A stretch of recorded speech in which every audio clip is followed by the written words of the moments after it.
Got some graphics cards from CEX. It's pretty much a lucky dip as to whether they work or not and what cards they are. So let's do an unboxing. Obviously I've already unboxed them, but whatever, you'll see what they are in a minute. So this one is a XFX GTX285 1GB DDR3.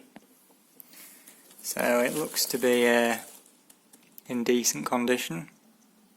It's a bit dusty, but not too bad. Comes in this funky new, I guess, recyclable stuff instead of bubble wrap. It's quite good actually. Let's have a look at the card here. So we've got two 6-pin connectors. We've got a 2-pin connector. No idea what that does. Then we've got SLI fingers for SLI. Amazing. We're going to be using those fingers, so that's good. It is missing one of the screwy-in things. That one's loose for the DVI port. Not that anyone cares. You can see some dust in there. Juicy. Yeah, it looks to be okay. Can't see any problems, to be honest. Looks all good. And yeah, it's a little bit dusty, but other than that, let's check out that bit. Oh yeah, it looks quite good. Pretty good livery there. XFX GTX. And the fan definitely has some dirt in it. I'll probably test it just to make sure it's not dead. And I'll take it apart and replace the paste, assuming it actually works. Right, let's get the next card out. Right, this is the last graphics card. I got 3. This is another CEX lucky dip. And what have we got here? It is another GTX285, which means can make some use of those SLI fingers. This one isn't even dusty, this one's pretty clean. And this is also a dual 6-pin. And yeah, dual DVI ports. You can definitely see some dust in there. So although it's clean on the outside, it might not be as clean on the inside. Oh, that's interesting. It's got a very shiny sticker on this one. That's reflective. You can also see some dust in the fins there. Very tasty. And it's Inno 3D, or it's also taped. The sticker's been taped on. And the warranty void if removed sticker's still on there. I'm glad that's on there in case I need to RMA it. There you go. 1GB DDR3. Very nice. That's 2 of those I've got for SLI. So that's it. 3 cards. I guess I might do a video on running them in SLI. We'll see what we can do. Hello, so I've got a pretty special board out today. You can see it's all lit up with blue LEDs. If I press this button on the back, you can see it's got a power reset and clear CMOS button. It's got an LED here. This is the Asus Striker Extreme, the original one with a NVIDIA chipset. Got the Crucial Ballistics tracer memory in. You can see the crazy heat sinks and heat pipes on this board, which are required for this rather spicy chipset. It has a postcode reader on the back. There you go. And yeah, this board is brand new. Never used it. It's never been used by a previous owner. He got it as an RMA replacement and then it sat in his loft. And yeah, he never used it because he got a different board while he was waiting for this one to be RMA'd back in the day. So I'm going to be using it with a Core 2 Duo E8600, which is the fastest Core 2 Duo you can get. And I've got a pair of GTX 285s as well, but I'm just going to test it with the GT710 first to make sure everything is working correctly. Right, so the E8600 didn't work, so I'm having to update the BIOS. It was on 901 and it was supported from 1600, so I've got the latest BIOS 2000 here from 2010. That one was 2007. You can see the crucial ballistics are in full rave mode, and I've put a Q6600 in there just with 2 screws just to update the BIOS. So when that's done, we should be good to go. There we go.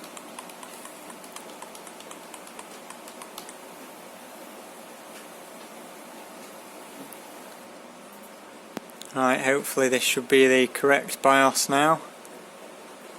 It doesn't actually say anywhere, I don't think.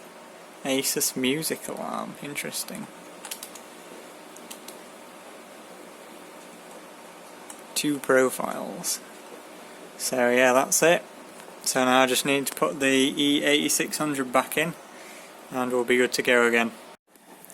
Alright, let's try again. Turn the power supply on.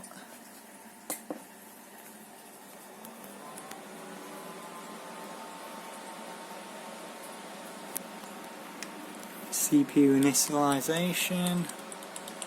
RAM has come on. And there we go. Excellent.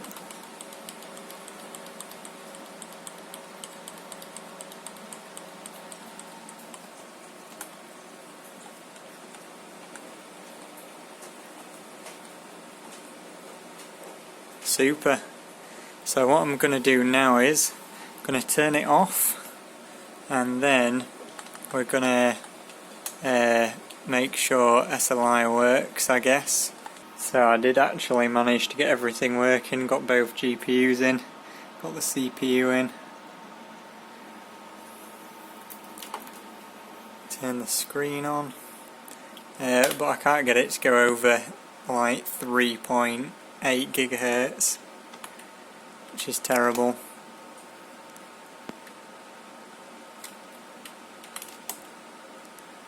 So this is 4 gigahertz, it will be at 1600, 800 on the memory.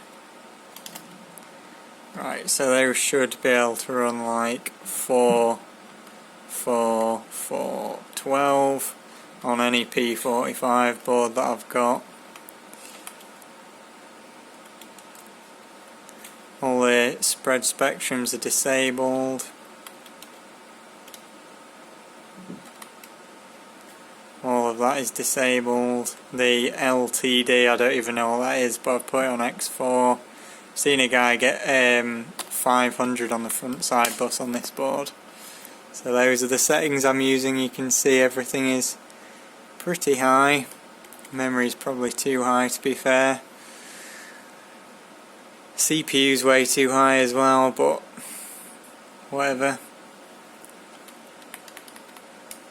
So yeah, basically this won't boot,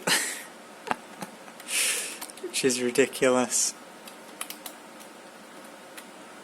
Can't really see anything wrong.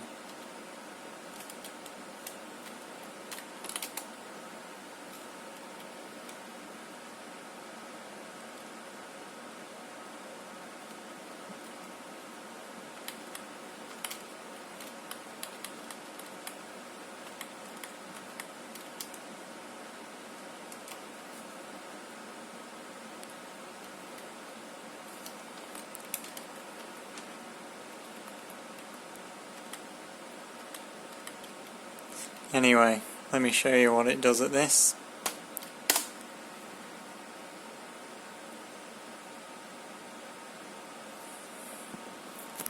So the XFX card fan stops, and when it starts going again, that means it's booting up.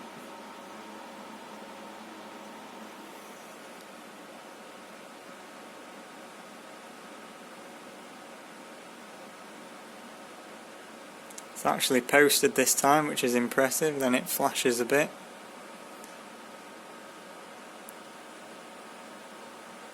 Yeah, you can see it didn't boot up before.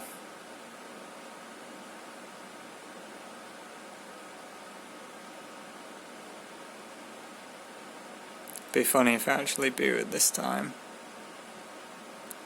Doubt it though. Oh my god. It's frozen.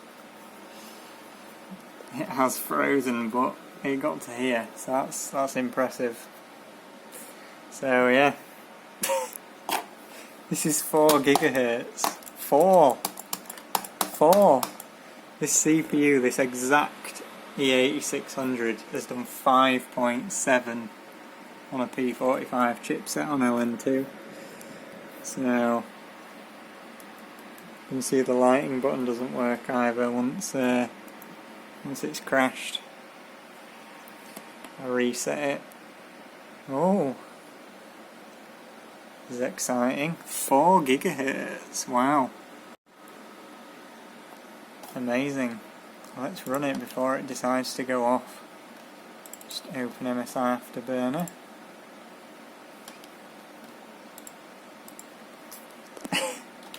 Can't believe it's just started working now. That is random. 1325 on the memory. Oh, it's crashed again. What? Yep. Crashed again. Oh my god. What a pile of junk.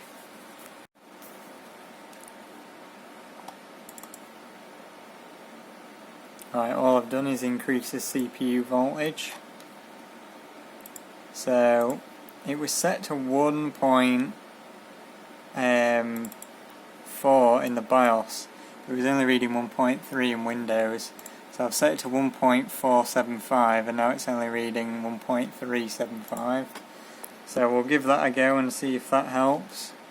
I'm going to go with 680 this time.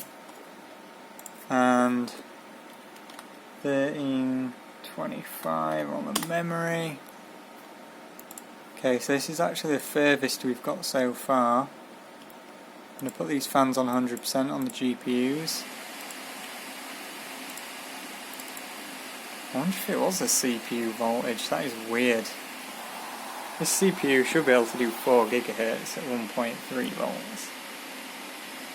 Maybe not. Is it frozen again?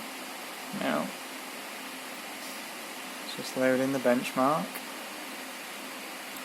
Amazing. Right, by the way, this is 44412 at 800 megahertz. I think we might be on something here. Maybe we just need more CPU voltage. How random. Right, let's go. Turn off the CPU test. Oh, there we go. Amazing.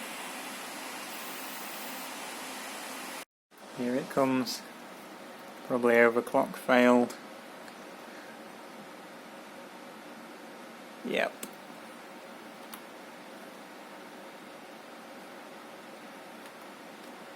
This board is terrible.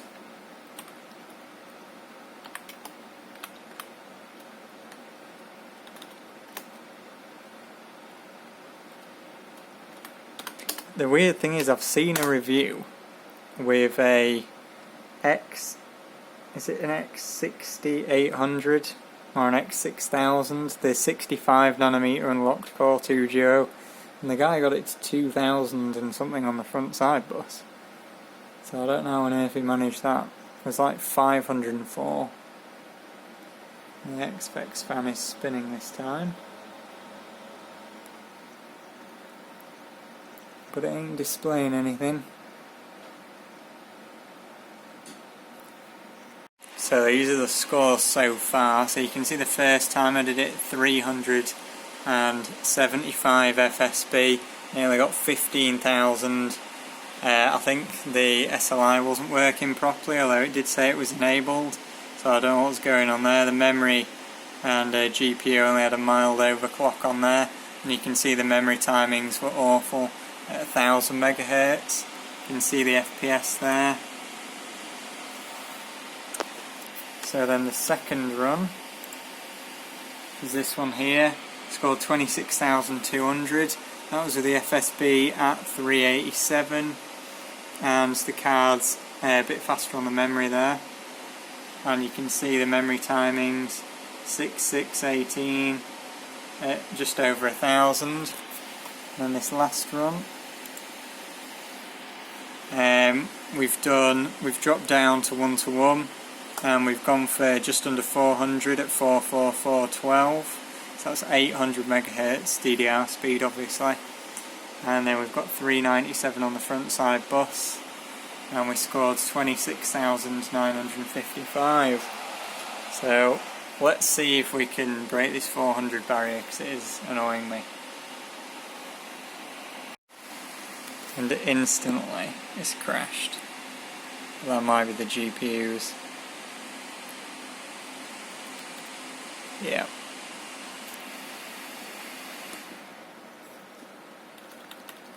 Alright, I'm just going to give the CPU a bunch of voltage. Right, I've got it running, finally. You can see the RAM is going wild, which is what I like to see. Look at that disco. Yes. This is at 397 on the front side bus, or I think 1590. So obviously it's times by 4 for some reason on this board. There we go, both cards going with the SLI. Look at that rave going over there. And the gunshots on the screen. Amazing. I'll come back if it ever finishes. Right, I think it's actually finished the test, although it hasn't come up with a score yet, but it usually takes a couple of minutes after it's finished anyway. So, there we go, 26,950, that is terrible, but it will do. You can see the FPS is there. I don't know how well the SLI is working, but I'll show you my scores from earlier in a second anyway. Once I've got this screenshot, but there you go. Let me just show you the CPU again. So you can see it's set to 1.55 volts in the BIOS, but it's running at 1.424 in Windows, and that's under no load. I'm guessing under load it droops even more. And you can see what the memory is running at there as well.